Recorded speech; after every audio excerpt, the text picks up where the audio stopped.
The Apple Watch. Should you get it? You've been thinking about it. You've been wanting it. All your friends have it.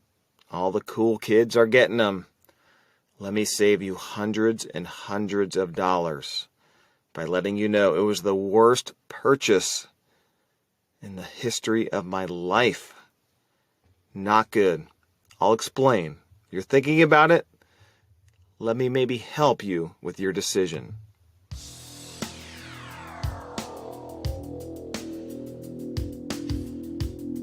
Advocating for public education, sharing our stories, and celebrating our schools, students, teachers, and staff. From crisis communications to media relations, social media, and everything in between, we're here to give you the best strategies, tools, and techniques to help educators help our kids. Welcome to the School PR Podcast, brought to you by Nichols Strategies. And now, here's your host, Ryan Ferran. Happy holidays, Merry Christmas, whatever you may be celebrating. Wish you and your family the best. And let me save you and your family some cash. Episode 69 School PR Podcast. If you're looking for some PR help, check out Nichols Strategies. They are a fantastic group of school PR pros that can help you if you don't have any communications professionals in your district or in your organization, or if you're just looking for some help with a project or some advice and you have a crisis or something like that, check out Nichols Strategies. We appreciate their support. So, the Apple Watch. I've been considering getting the Apple Watch for a long time. Maybe 2 years, 3 years. I was kind of interested in it. I'm an iPhone person, so it matches up. And so when I talk to friends, see people with the infamous Apple Watch on, I'd ask them, do you like it? And most people, I have to be honest, said they love it. And I was always hesitant. My thought was, doesn't it do everything your phone does, which is about 8 inches further in your pocket?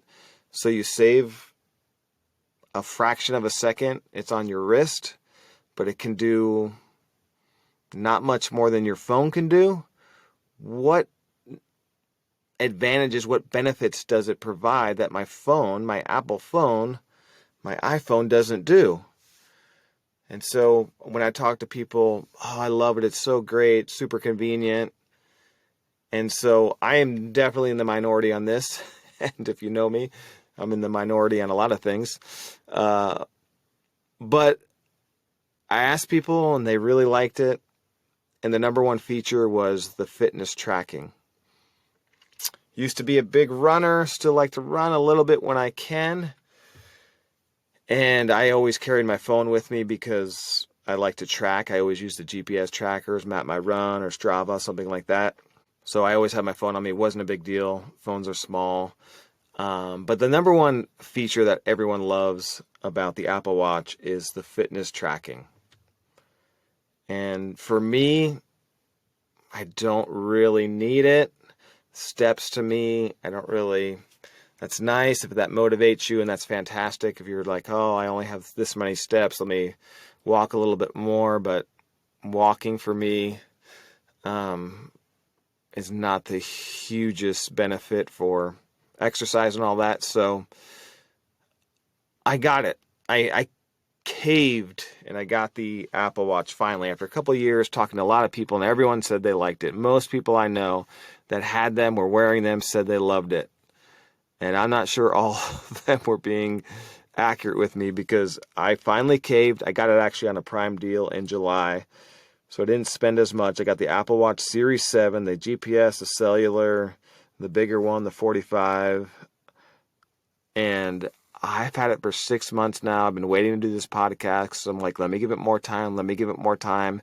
And I got to tell you, it is not worth a fraction of what I paid for it.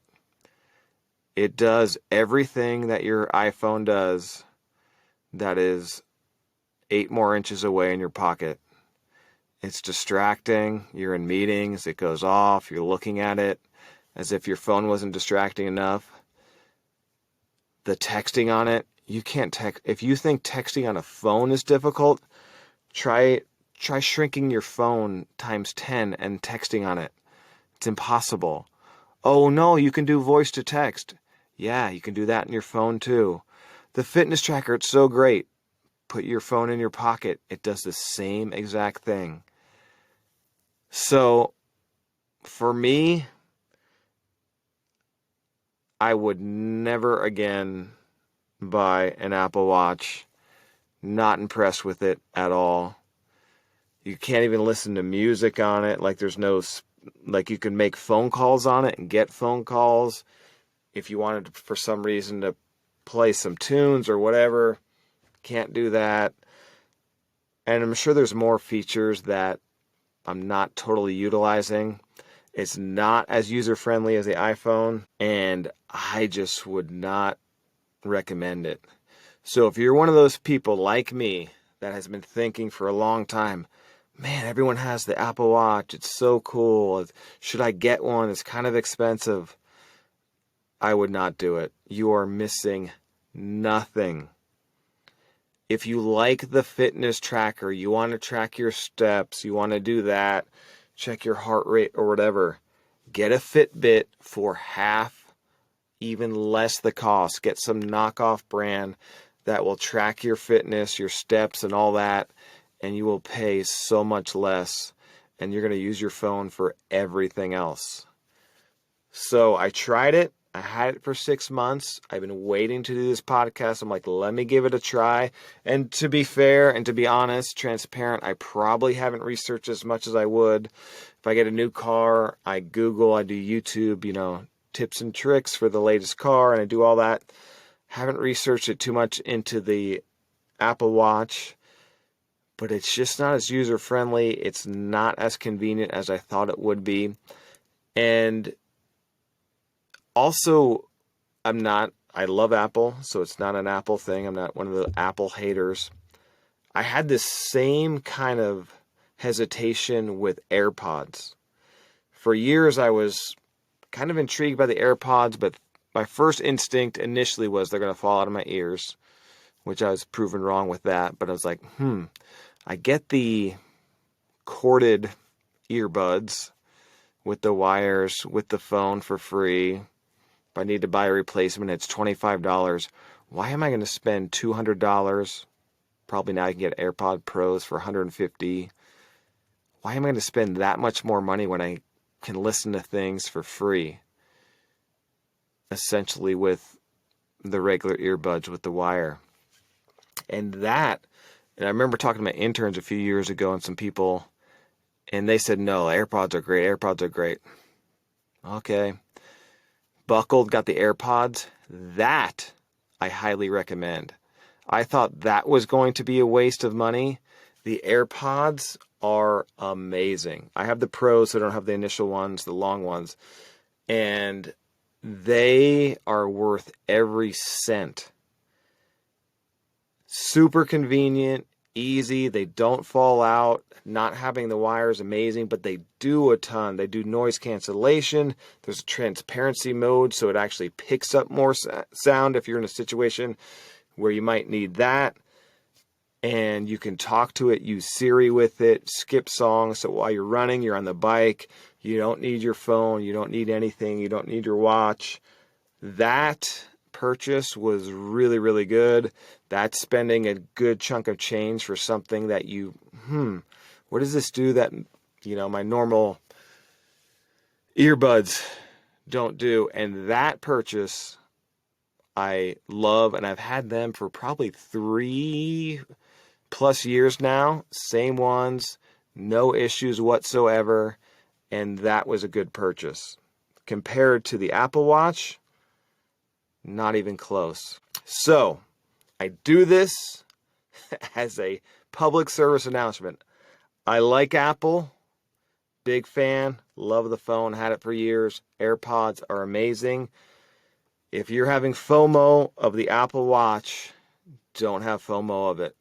The fitness tracker, you want to track your steps like everybody else, close out your circles, the whole marketing hype of that. And they use the neuroscience marketing of closing out the ring, and you get this big splashy graphic. So when you do that, just get a Fitbit, get something else for $100, $150, and save the money on the Apple Watch. There is an Apple Watch that is, I think it's the Apple Watch SE, which has most of the features, not all.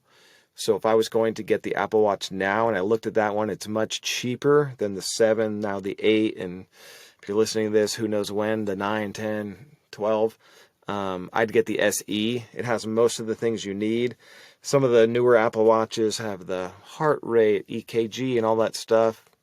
If you're relying on that, you should really be seeing a doctor instead of a watch on your wrist, hoping that is monitoring your health properly. Seems pretty accurate, to be honest. When I've used the heart rate monitor on my Apple Watch, it was pretty similar to like a really high level bike at a gym where you can, hold the handlebars. So it matched up pretty much the same, although I don't know how accurate that is. Anyway, long story short, if you have FOMO for the Apple Watch, I would not have FOMO for the Apple Watch. Save your money, spend it on something else. Spend it on something you've been waiting for, your family, a trip, and you will not regret it. This is basically the 1987 calculator watch, a little bit nicer. Looks super cool, I guess, but doesn't really do anything at all that your iPhone doesn't do, at least in my experience. Again, I am in the minority, but it is a purchase I regret. And if you want to buy my Apple Watch, I'll give you a great deal. If you're looking for internships and school PR help with your students, we have a national internship collab going. We have our second meeting coming up. Check out our previous podcast. You can join our group. We have probably 50 or so people right now in the group from all over the country. It's fantastic. Had our first meeting. Second one is coming up. We're going to have a great presentation in that. ChatGPT, if you haven't used it, don't know what it is, go back to our previous podcast. It is fascinating. It writes press releases. It writes songs. It might be doing your job, and you... When people first told me about it, I really wasn't that interested. And then I tried it, and it was fascinating. Put in prompts about, write this about my school district, and it wrote it within 10 seconds. Inserted quotes from my superintendent. Was shockingly accurate, and it's not a copy and paste from what else is on the internet. Everything it produces, at least it seems to be, unique. English teachers, a little nervous throughout the country. Anyways, fascinating new innovation, kind of revolutionary AI technology, and I would highly recommend checking that out. That's episode 68, or just Google ChatGPT. But we have a great discussion with Greg Gazanian, Chief Strategy and Information Officer, and Scott Bramley, Chief Technology Officer, talking about it and how it impacts their fields, our field, education, and what it means and where we're going with this. It's really interesting stuff. We also have the Private School PR Podcast Facebook group. Check out the link in the description. You can also find us at School PR Podcast on Twitter. Also check out Nichols Strat on Twitter as well. Thanks to Nichols Strategies for the support and sponsorship. That is it. That's episode 69. We are talking about the Apple Watch. Save your money. There's so many other things that you can buy, benefit your life, enrich it, enhance it than the Apple Watch.